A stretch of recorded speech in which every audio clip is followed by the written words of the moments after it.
Hey, good morning, everybody, and all of our friends in the room and all of our friends who are coming into the room via a screen. We welcome you. We're glad that you're joining us online. We are in a brand new year as we've turned the page, and it is officially 2024, which is pretty overwhelming to think about how quickly we're moving through, but super excited that you're here. This is a fun week for us as a church family. We probably get into this a little bit with Pastor Jimmy and Kim, Pastor Austin here to my left. We're getting into Zion, which is a fun time for us as a church family. And for those of you that are tuning into this, maybe you're not a part of our church family, you should totally be a part of Zion with us and get the blessing of being immersed in an experience like this, where we're going to go this morning, and then we'll have this evening, Monday night, Tuesday night, Wednesday night, where we'll have some amazing speakers in, and God always shows up, and it's amazing what he does. And even just the intensity, the atmosphere in the worship experience, and many of you are coming in from outside of one of our areas where we have a campus, but I believe God will show up in your living rooms, in your offices, in your vehicles, wherever you're tuning into that, and you can have an experience with him. So Zion kicks off today, and we'll be here all week. So we're glad every year at the front end of Zion, Pastor Jimmy brings a prophetic word. And I like to say it is prophetic, but it's also a course-setting word for us as a church family for the year. And it's amazing to see over the years what God does and how he uses those words to move people through, and it creates faith. A big part of the prophetic thing for me is it creates faith in me to go, okay, I see what God's up to before I'm even in it. Therefore, I can have some faith when things get out of whack. So, Pastor Jimmy, thank you first for the word. I want to encourage you to go back and listen to the word. All of you who have not heard the word yet, you can catch it in any of our online platforms, or if you're here in Amarillo, show up at 11:15. You need to hear it live. But I think we should start with some of the high points. You opened with some really good charges prophetically for us. Well, the charges are, when you think about a prophetic word and a prophetic season, it's about recognizing that God does things in time, and it's taken me a long time to understand this. We've had Chuck Pierce 25 years, maybe longer. I can't remember how long Chuck's been with us.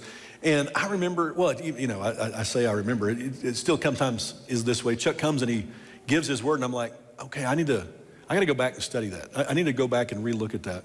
But it's getting better. I'm embracing it more and recognizing that God's not random. God has a plan.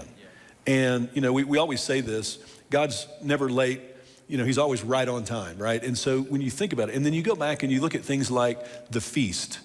God appointed the feast for the Israelites to celebrate, and how each moment of, Jesus gave his life on Passover. Jesus was the Passover lamb. I was just communicating with some guys on a little Bible study and talking about how, the day of Pentecost, when we think about when Holy Spirit came, well, that's actually the exact same day that God gave the word to Moses on Mount Sinai in Exodus chapter 19. And so these things happen. It's just not a coincidence that they happen that way. It's because God has a rhythm and he has a timing. If you think about God as the creator, we just look at creation. Creation has a timing. The planets orbit in a time, the sun in a time, the expansion of the universe is happening in time. I mean, God has timing. And so the reason that's important is because if we can prophetically communicate with God and have God give us, hey, this is what I'm doing in this time, it helps us prepare for that so that we can be in time with God. If Kim and I we enjoy dancing, and it's one of our goals to get better at dancing. And you heard him. I did. I'm confessing. I'm making it a goal. We've actually downloaded. I've bought the YouTubes. We just need to do it, and because we want to learn how to dance. But the thing about dancing is you got to be in time together, right? And you got to learn how to do that. It's the same sort of thing. If we can learn how to be in time with God, it allows us, number one, to understand what's happening, but it also allows us to accelerate into what God's doing, so that we can move forward, which is why we bring Chuck in every year, why we transcribe his word, and why, year after year after year after year, we take it before the eldership, and we read that word, and we process that word, and it's, so many times it's brought such comfort and encouragement and strengthening to us over so many different things. And even going back to, when I felt like the Lord told us that 2020 was going to be a tumultuous decade. At that time, in early 2020, everything looked great. 2020 was looking to be an amazing year.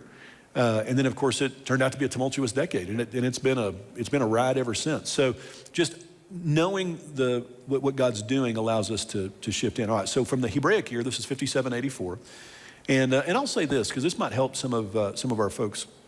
This was real helpful for me when Chuck came in. You know, when you think about the way Hebrew works, the Hebrew language, you know, they don't have numbers. You know, we do the Roman numeral system, you know, or hexadecimal if you're, you know, a programmer. But either way, we have numbers that, you know, 1, 2, 3, 4, 5, 6, 7, 8, 9, 0 that we represent all of our numerical system with. You know, we're a decimal system. And so then you look at the Hebrew, though, they didn't have that. So they would use letters. So, you know, basically if we did the English alphabet, A would be 1, B would be 2, C would be 3, all of that. So what happens is when you look at a year, 5784, well, those are actual Hebrew characters, and those Hebrew characters each have meaning. And so, you know, what Chuck has done, what Rabbi Jason Sobel does, is they look at that and they go, okay, you know what, God's telling us something prophetically about what he's doing in this year. And we've just seen that be very revelatory and helpful to us. So this is the year 5784. This is the year of crossing through the gate, of moving to the new thing. Now, what I don't want to do is you know, ride on Chuck's prophecy, so he can do what he wants. But here's what I believe. I believe this is a year of us transitioning into something brand new, and it's going to bring an incredible amount of acceleration. The other thing I believe is this is the year in this tumultuous decade where we begin to get on top of it. We've kind of been behind. You know, you think about the COVID years and all those things, but this is a year now where we transition into the future. You know, I used to run track when I was in high school, and you run track in West Texas, especially in the spring. There's always a wind, and I mean not just a breeze. You know, I mean they have like a 2 or 3 mile an hour, you know, at national track meets, and they say that's wind assisted, 2 or 3 miles an hour. We never ran into it. I mean, it was 20 or 30 miles an hour is the wind that we would run in here in West Texas. And the beauty of it is there's one straightaway where you're flying. I mean, you just lift up a foot, you just jump, and you're accelerating down the track. And there's another straightaway where you're just grinding it out. But what I believe this year is this is the year where we're shifting from the grinding it out headwind to a tailwind as we start to gain momentum. This is a year, but we got to step through. And we got to go through into the new thing. And there's a challenge with going into the new thing, because when we go into the new thing, there can be a lot of discomfort because it can be disorienting. There's new ways of doing things. There's new opportunities. There's new learning curves. There's all these things that we have to process. And what I believe is if we'll embrace what God's doing in the new thing, we'll walk into the acceleration. But the danger is, and I didn't say this as much in the message, but the danger is if what we want is the comfort of the old, you're tempted to go back through the door. You know, it's like the Israelites saying, you know, this was better back in Egypt. You know, it was easy. No, it wasn't. It was way worse. But I knew what to expect back then. I just don't know what to expect here. And so trusting God, embracing the acceleration, embracing the new, and moving us into it. And there was another component to that. We were kind of going through Joshua in the message. And of course, the first part of it is we got to follow God. You know, when God moves, we got to move. When the Ark of the Covenant moved, it was time to follow. You know, when God moves, we have to move. You got to take advantage of the opportunity within the window of the opportunity. And we didn't have a chance to do this in the message, but the faith of the priest, I think, is pretty phenomenal, because it says that when their feet touched the water, it began to dry up way up at the town of Adam, which is also another little prophetic piece, you know, going back to Adam and, you know, redoing and all that, but we won't go into that. But it's when their feet touched the water. So that means when the first guy's feet touched, that means it began to dry up, okay? So how deep did they get before the dry up happened, right? I mean, because I don't think they noticed it in the first step. Now, in the first step, God did something, but I don't think they noticed it. It might have been that if you were the front runner there, you might have swam across that thing. Yeah, exactly. And so, you know, what they knew is, I got to keep going. Yeah. And so they keep going. I think the last guy was pretty wet before they realized, okay, all right, God's got a plan. The water's drying up. I can see what's happening. And then they just keep going. And it told the people, you know, to stay back about a good distance. I forget how far back, but Joshua gave them a real distance to stay back. Why? I think so they could witness it. So they could see both the faith of the priest and how God moved out in front of them, but also see then the water dry up. And then, of course, they walked across on dry land. But there's that trepidatious place, no, that's not the word. Trepidatious place of stepping into something new when you're like, okay, God, I'm stepping. You said step. You know, I'm carrying the gold box. I'm carrying your presence. You know, I'm believing you're going to do something. And in faith, we keep going. And so there's that part of that stepping in that we need to step into. And then, of course, they come over, they cross over. I believe as we follow God, he's going to lead us into the new thing. But the other thing that I was pulling out of that story of Joshua for the prophetic word for this year is there's a fascinating little passage where, of course, we know it was flood season. Of course, it's harvest season. It's Passover. So they get into the new place and they celebrate the Passover meal, going back to the timings of God. So God obviously knew precisely this is what was going to happen. So they had the Passover meal. And to have that Passover, they actually harvested of the crops of the Jordanians, you know, the Canaanites that were there that had planted this from the city of Jordan. Jericho, that's the word. I knew that wasn't right. Thank you, Jericho. The Jericonians. So there was the Jericonian fields that they were harvesting. And it says that the very next day, after they celebrated the Passover, there was no more manna. And it doesn't elaborate on that, but you think about how disorienting that must have been for the Israelites. For 40 years, they had received manna. For 40 years, God had provided this way for them. For 40 years, they had done this. And again, I didn't have time in the message, but now God's basically saying, all right, you're on your own now. Yeah. Go. You're on your own. I'm not feeding you anymore. You know, and now, of course, he is, and God is going to feed them, and God is taking care of them, but they're going to have to work for it a little bit more. Now, you think about it. They didn't have tools for harvesting. They didn't have tools for planting. A lot of the knowledge, you know, again, a whole generation had died out. All the farmers that knew farming in Egypt were dead. That knowledge hadn't, I mean, they had nothing. And so they had to start over. And what it did is I mean, that must have been one of the most shocking, I mean, of all the things of them coming in, that must have been one of the most shocking events, is the manna drying up. But you can see in the wisdom of God, what it's doing is it's drawing them towards partaking of the promise, but it's also moving them closer to their enemies. It's like, no, you're gonna go forward. You're gonna go forward or you're gonna die. You've crossed over, now you got one choice. You know, it's kind of God's version of burning the ships, right? It's kind of God's version of like, all right, here we are. All right, boys, let's go get them. If you want to live, you're going to take this land. And so I feel like there's a part of that for us of shifting in the new. And in that, there's a maturity that God is asking for his church.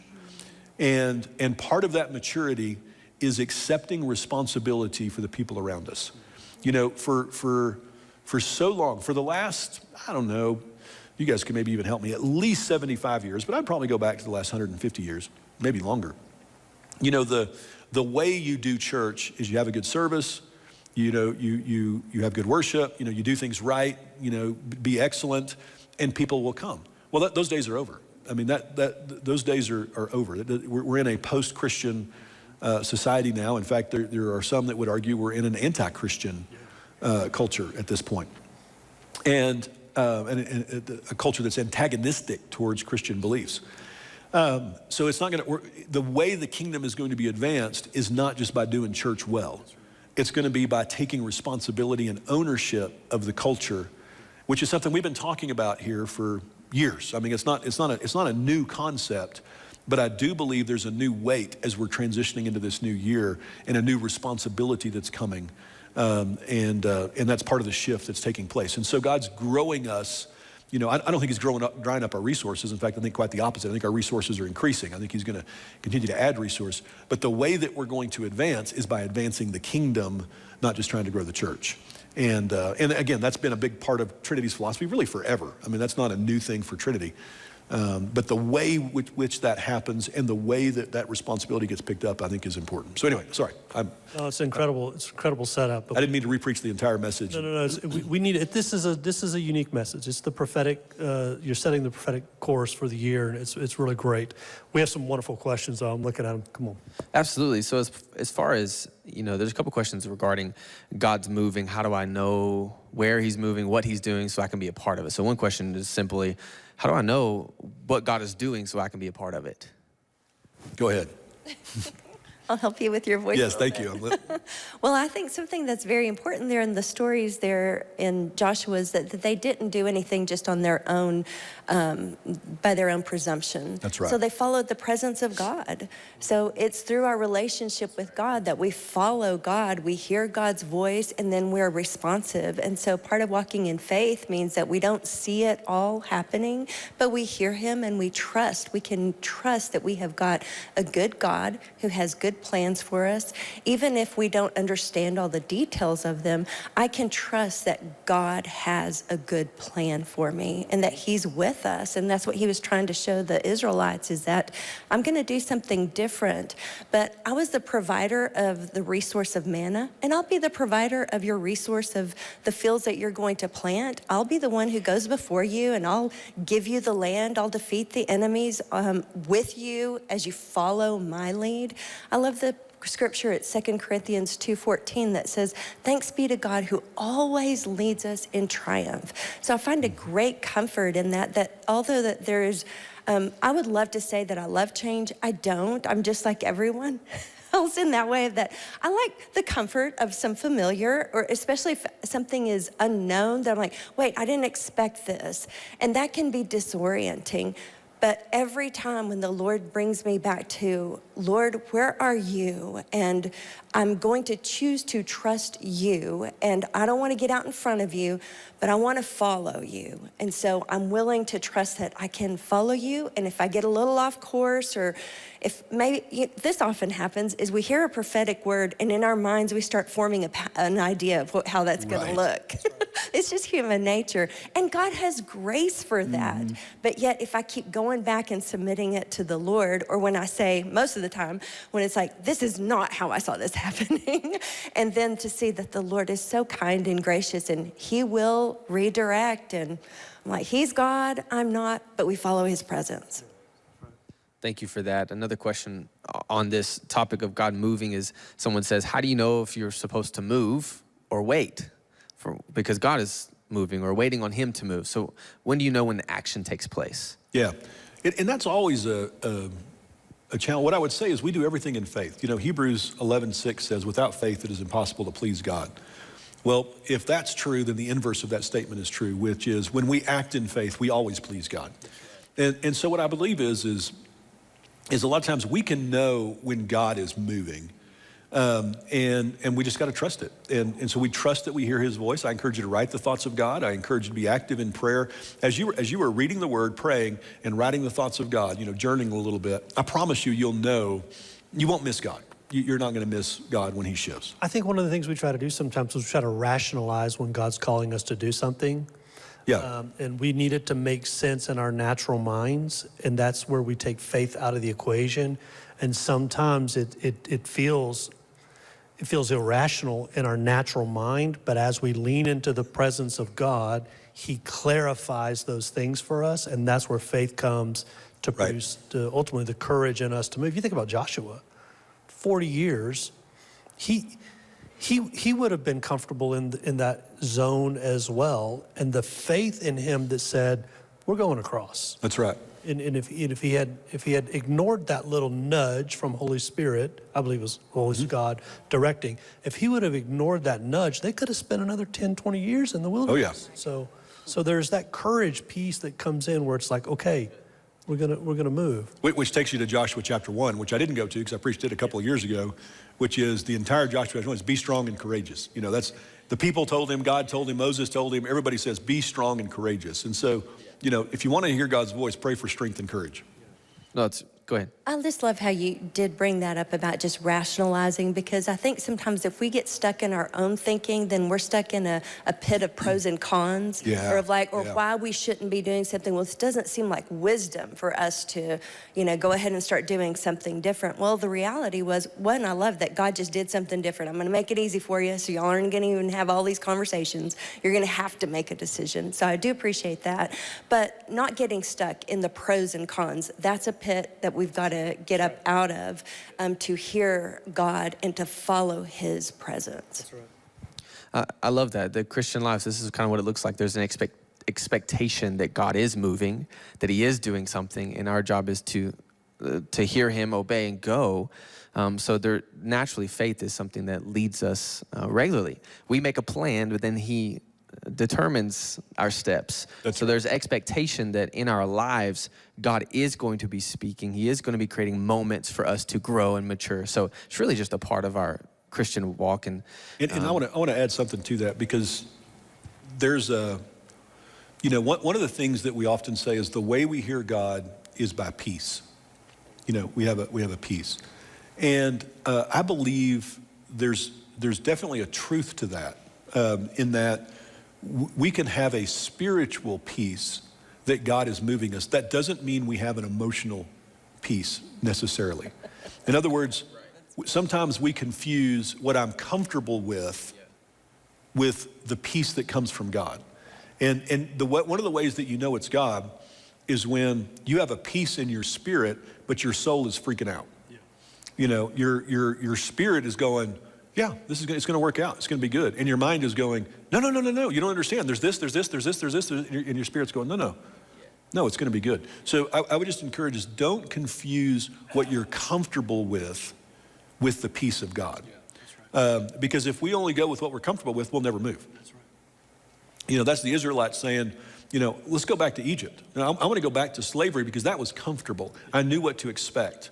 Versus having the peace in your spirit. So sometimes we need to discern that difference. I actually wonder, looking at just in the narrative of Scripture, all of the radical things that happened, the men and women that God used, that we read about today, there was a lack of comfortability. Oh, and absolutely. I wonder if there's not that reality of when God's really calling you to something, there is a part of it that is, this is not comfortable. But then you step into it and you experience his anointing, favor, grace, and you're like, oh, I'm so glad I did that. And we wouldn't be reading about so many of these. Joshua, we wouldn't be talking about Joshua had he not embraced uncomfortability. And I just think there's something to that, willing to get outside of our comfort zones, to step into the bigness of God. God is not calling us to something to pull us back or to suppress us or to hurt us. He's calling us to the next thing because he wants blessing for us. Yeah, and I would encourage us in this, when we're following God, here's how you can know if you're doing it with God or you're doing it with yourself. Now again, I'm talking about in faith, right? One of the ways to do that is God tells us the when, then the where, and then he'll give us a little bit of the how. But he doesn't ever talk about why. Now, when I say that, look at Abraham. Abraham was called righteous because he went to a land that God would show him. God told Abraham to go. Abraham didn't know where he was going. Abraham didn't know he was on the land till God told him after he went, everywhere you tread your foot, this is the land I'm going to give to your descendants. The very thing that Joshua and the crew are walking into here. So one of the things about God will tell us to go before he tells us the how and the why. And so in our earthly minds, this goes back to the pros and cons that you're talking about. We may hear God go and we go, okay, great, but where are we going? How are we going to get there? Because our logical minds want to understand all the variables before we go. It doesn't work that way. The walk of faith is, no, I'm telling you to go. Just like here with Joshua. I mean, Joshua's a military man. He understands what they're walking into. A lot of the guys did. They go over, the very first thing they do is get recircumcised. Terrible idea for fighting a war. If we're going to deal with circumcision, let's deal with it on the safe side of the Jordan, not the enemy side of the Jordan. But God didn't do it that way. He brought them over, and then they're dealing with the circumcision. Then they've got to deal with Jericho, the most fortified city in the region. They have no idea how they're going to siege this town. It's never been done before. They didn't wait. Joshua didn't wait until go, okay, God, I understand, but you realize as soon as we cross over, we're going to have to face Jericho, and it's not so as soon as you tell me how we're going to defeat Jericho, then I will be comfortable. It doesn't work that way. We go, and then we let God show us along the way. Because what God, when you think about this, why would God do it that way? Because he wants a relationship with us. He wants us constantly pursuing him and being dependent upon him for each way.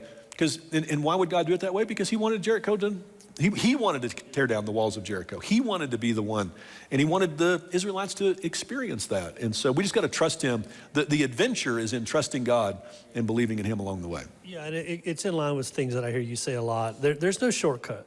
You can't short circuit the deal. Nope. You can't skip to step 10. It doesn't work that way in God. Nope. He gives us step 1. Take step 1, and then step 2 becomes clear, and then step 3. You see what I'm saying? And there's no shortcut to the process. You talked, and I want to cover this here. You go with that, Pastor Austin. So you talked a lot about in your message today, and if you didn't hear it, you need to go back because this question is definitely coming from that. There's some amazing things that Trinity is stepping into with use of technology and doing some evangelism and reaching the world. You know, we're going to reach the world. There's a question here. Great action for all of that. What's the plan for this church's health, the church body's health, and really wanting to know about what are we doing to develop and cultivate health in the body of Trinity Fellowship? Yeah, so, well, of course, that's something we're always concerning ourselves with and always talking about. But when we talk about health, you know, generally what we think of is so I would say it this way, how are we going to disciple the body? Right? Well, we're going to continue with all the things we're doing. I mean, small groups, none of that is changing. If anything, that's growing, right? So all of that is growing, and all of the technology that we're introducing is all around helping facilitate and grow that. And because really one of the things that I think has been one of the greatest challenges when you think about church and you think about and you stop me if I'm going too deep. When we think about how church is done and we think about what technology is doing and we look at that gap, one of the things that we realize, at least that I realize, the church has, and I'm talking universally, not just Trinity, the church has relied on a model that looks something like this. Come to a Sunday morning, spend an hour to an hour and a half with us. We will give you some discipleship. So we're going to worship, we're going to enter God's presence, there's going to be some transformation there. You're going to receive a ministry moment. Hopefully you're going to receive a word, and I say that hopefully because that's my job. Hopefully you're going to hopefully what I'm giving you, you know, is food that's helpful and grows us and grows our faith. And you know, you have an opportunity to get prayed for by our prayer teams. You have an opportunity to get a prophetic word from the prophetic teams. I mean, you have an opportunity once a week to kind of have this encounter.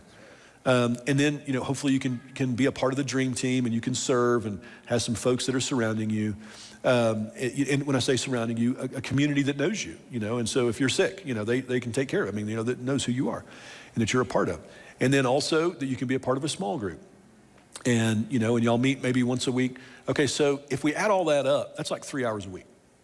And that's if you're doing everything every week, which most people don't have time to do that. So, you know, if most people are able to do 1 hour or 2 hours a week, you know, but because everything requires a coming together.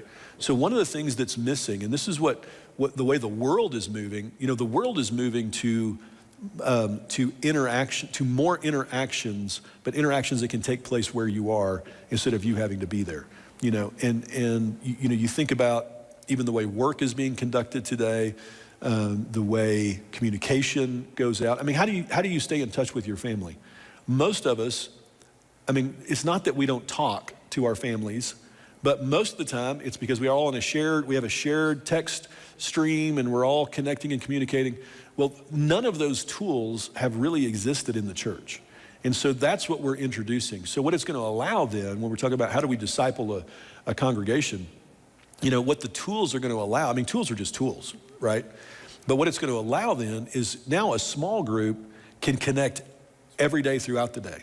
Now they can connect. Now there can be a prayer wall. There'll be a prayer wall just for the small group. So if somebody needs prayer, you know, they can just, you know, I'm just thinking of all the stuff we've been going through. You can just post up there. A mom can post up, hey, my kids came down with the flu. Would y'all be praying for it? You know, that's instantly shared with that small group, and, you know, the study that we're doing. And if you want Biblecast, it's right there in the same thing. You know, all of it becomes something that's much more connected, and that allows us then to grow in discipleship. Then the whole other piece, so the technology will allow us to grow groups. It's going to allow us to get the disciple mechanisms that we currently have into people's hands much easier. But then this thing with journeys. I just can't tell you. I've been doing a journey with a group of men for about a year now. And it's been phenomenal. I mean, the discipleship and the growth that's happened. I mean, even in just the last couple of days, we just had this incredible discussion about Holy Spirit and how he works in the world and our purpose. And all of this discipleship is happening among us. I mean, we're all growing. I'm growing. Because we're doing it every day. So it breaks it down into a daily bite, and the journeys are going to allow us to disciple that way. And it's going to allow every individual who's you got to be a part of the dream team. But if you're a dream teamer, you can be a guide, and you can get, you can get 4 or 5 people and say, let's talk about prayer for a week. Let's talk about it for 5 days. Yeah. Very easy for us to disciple, but then it'll also allow for discipling within the body on a scale that we've never seen before. Yeah, so and please pull me back if I'm getting too far and maybe even a little aggressive, okay? So here's the reality. There are a lot of people living in our backyard and living in our regions and in the world that are hopelessly far from God. They're lost, and they're gonna go to hell if we don't do something about it. We have a responsibility to be the mouthpiece of God. We have a responsibility to reach those that are lost and hurting. Okay, in Acts chapter 2, the birth of the local church, there was a sense of shared responsibility in that early church, as each one had a need, right? They sold their possessions and they did things to tend to one another. And we, as the local ecclesia, Trinity Fellowship Church family, there's a shifting of responsibility that has to take place, where we begin to take responsibility for our brothers. The journeys are going to be a great opportunity for that. There's also a sense of responsibility that each one of us, depending on where you are in your spiritual formation, at some point, as you mature up into becoming a mature man or woman of God, you have to take responsibility for your own spiritual development as well. And there's something very important for us in that, because we have to go reach. We have to keep our focus on the lost. And some of these tools that are being developed and implemented, yes, they're for the lost, but they're also tools that we have to start using for ourselves to develop not only ourselves, but also each one of us should and must take responsibility for the one another's in our life. We are called to come alongside and help bear one another's burdens. And so how do we develop the local family? How do we solve some of the crises that we see in our inner circles? We take responsibility for the one another's in our lives. That I need to reach out. I need to be the mouthpiece of Jesus to my friend who's being a knucklehead, And I think there's something to us as a body maturing into that and going, okay, let's reach those that are far from God. Yeah. And take responsibility for the family. Yeah, no, absolutely. And this idea of personal growth and taking responsibility for our personal growth, that to me is exactly what we're talking about in the drying up of the manna. Yeah. It's the reality that I've got to take responsibility for my personal growth. And I think one of the things that we have failed at as a church, and again, I'm not just talking about Trinity, I'm talking about church at large, is, again, we're to equip the saints for the work of the ministry. What we haven't really had is the tools that we've created to help the body be the hands and feet of Jesus in that way. And I think that's part of what we're growing into now. Again, going back to the Martin Luther and how Martin Luther capitalized on the printing press, we can capitalize on this thing, right? And the technology that's available today to really help and spread the word. Because the thing is, there is when you look at the world, there are, what I would say is the radical, anti-God people. That's not most. Most people are not the radical anti-God. They're either I kind of believe in God, or I don't, I'm not sure. I mean, most are in the middle. And those are the ones that I think, if you just said, hey, come be a part, they'd be like, especially if it's somebody that you know, they'll be like, sure, yeah. And it starts this process very naturally. So it's not, hey, I'm inviting you to come to church. Whoa. That's a big step. No, we gotta, we joke because of our grandkids, there's big things and baby things. And so what we want to create is little steps that make it easy for somebody to go. I mean, it's almost like I would be rejecting you as a person if I didn't just agree. I mean, it's 5 days. What do you have to lose over 5 days? And, just make that easy so that they can walk in and begin a journey then to fulfill everything God has for them.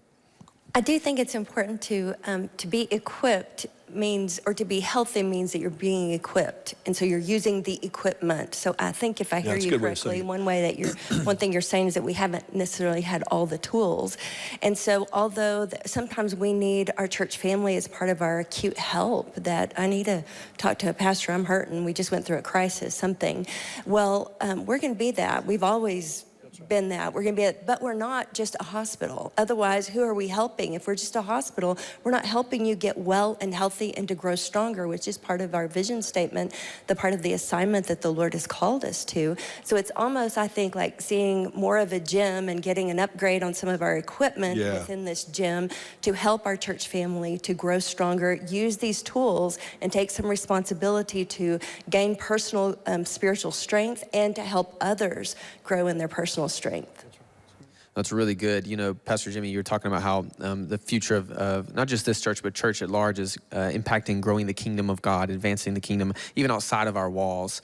Someone's just curious. They said, the way of church, if that looks different, does that end up affecting or changing maybe what service looks like? They said maybe like, would it be service end up being more charismatic, spontaneous in worship, or will it have more Bible in sermons, or will we end up seeing churches in homes more, less in buildings? Like, do you have any idea of how that might change? So I don't see there being a radical change to the way we do church, right? Because we've done church with this in mind as long as I've been a part of Trinity Fellowship Church. So, when there's a I'm not saying the person is asking this, but I'm going to read into it just a little bit. But again, not saying this person is asking this. There was a move probably kind of in the late 80s, early 90s called the Seeker Movement that was all about shifting services to be very attractional to people. And it worked on a level, but then I think they found that it didn't work over the long term, because all it did was increase crowds, but it didn't increase maturity. It didn't change. You can go back and look at the Reveal study. There's some other studies that were done that it didn't really shift the needle in terms of actually transforming lives. So we've never been a seeker. I mean, I just gave a prophetic message, and I said straight up, this is a prophetic message.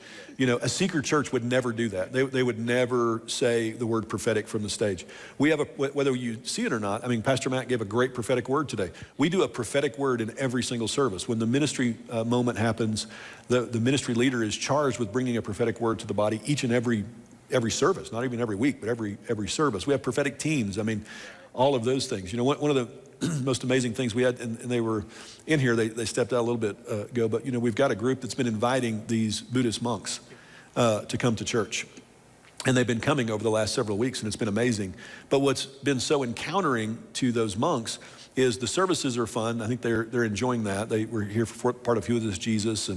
But then they went and got a prophetic word. The prophetic words are rocking their world, because it's like, okay, which is again what what Paul said in Corinthians 14, talking about how the prophetic is for the unbelievers and how it just opens up your heart. So, we're going to continue to do all of those things. We'll keep doing those things. Here's what I believe the shift is. What I believe the shift that is coming is church is moving from Sunday morning, Wednesday night, or whenever your small group meets, to we've got something we can do for church every day, and again, that has partly to do with the technology. That's part of why we started Biblecast. It's taking these, kind of hour, 2 hour moments and either breaking them down into, Biblecast is 10 minutes, getting the word for 10 minutes. Do your journey with your friends. It'll take less than 10 minutes. It's breaking it down so that we can encounter people on their lunch breaks, get them, in their morning for their, when they're drinking their coffee, get them at the coffee shop, get them at the end of the day. It's breaking it down to have multiple encounters throughout the week instead of just having these big events that we have to bring people to. Let's keep doing the events because I think the events are important. But what I think will shift, and I think has been shifting, is our gatherings become more about strengthening, equipping, and raising our faith so that then we can become the church that God has called us to be. But it won't change, it won't change the way we preach. It won't, all of that's already changed. All of that's already in the vein that we're going down. A couple more questions here. Someone asked, especially when we look at technology, is something that obviously digital discipleship, that's how that's going to take place. That's through right. technology. We talked about how it's going to reach. The potential is so great. Someone said, as we do that, are there any boundaries that we establish that as we try to change culture, that culture doesn't end up shifting or changing us?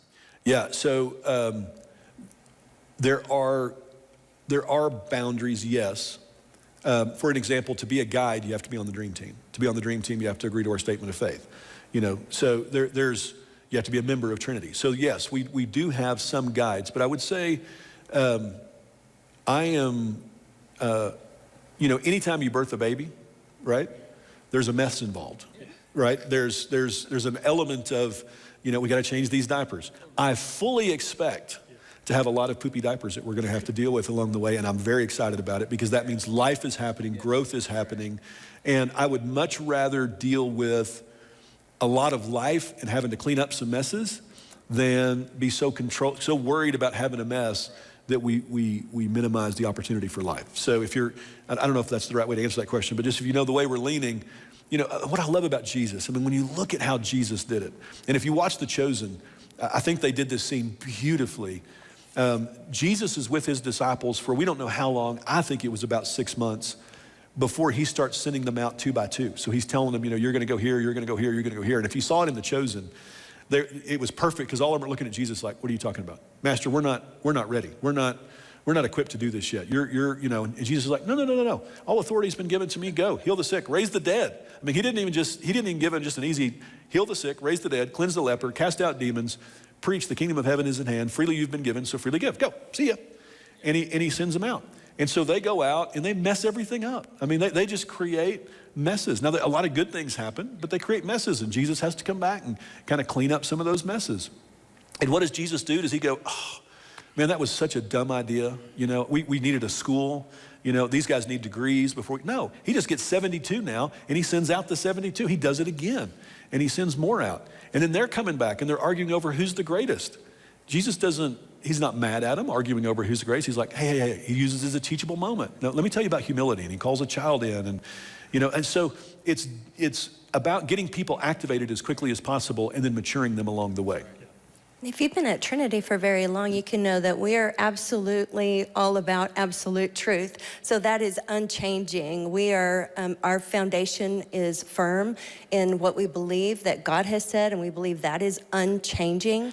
And that's very clear. We've been very upfront about that all along the way. So our legacy in the Lord is not changing. The absolute truth of who God is, who Jesus is, who Holy Spirit is, none of that is changing. We're just going to continue to expand and take ground for the kingdom.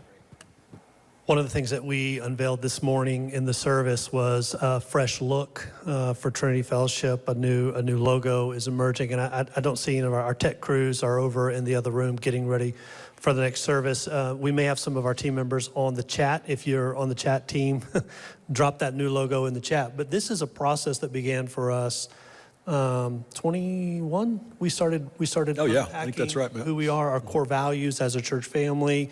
We really started evaluating our ministry offerings in lieu of the changing season, some of what we're stepping into today. And we spent an extensive amount of time as a senior team really processing the DNA of Trinity Fellowship Church and our core values. And that really led to the shift in the new logo. And it actually started with our vision statement that, yes. We went through all last year. And then the vision statement drove the shift in the logo, yeah. So is there anything you want to add to the meaning and the depth of the new logo? The video was beautiful this morning, but anything you want to add to that? Well, just that the intent of that new logo was to both freshen up the look for the future while holding on to the legacy of the past.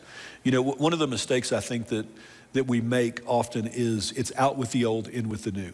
You know, it's this idea of to move into something new, we got to cut ties with the past, which I think is just a horrible, especially in the family of God. You know, we've got such an incredible legacy, you know, here at Trinity. But how do we move that forward? You know, and so it's about taking the legacy, carrying that with us, while at the same time moving into the new. And so that was the goal with the logo redesign. And that, in fact, that was the instructions we were giving even to the art teams who were helping us do that. Is we want to carry who we are into the future, but we want to move into the future, and we want to move into that new thing. And that I believe they captured that beautifully, you know, with the what we call the logo mark, you know, and the kind of the updated version of the tree. It doesn't look like the Southwest tree, you know, the big fluffy Southwest tree, and then, you know, updating fonts and all of that sort of thing. But the goal was to hold on to legacy while moving into the future. It's beautiful, and you'll be seeing more and more of that as we move through the year. So be looking for it. The new look. This is going to be an amazing year. I'm very excited about 2024. And Pastor Jimmy, thank you so much for the prophetic word and for leaning in and for mining that out. It's beautiful, and it will serve this family well as we move through the year. Been a fun morning. So thankful for all of you guys being a part of this. Thanks for the great questions, and hope you enjoyed the chat. We pray that God blesses you and that God equips you and encourages you as you gear up to shift into a new season for all the things that God has in store for us. We love you guys so much. God bless you. Have a wonderful week.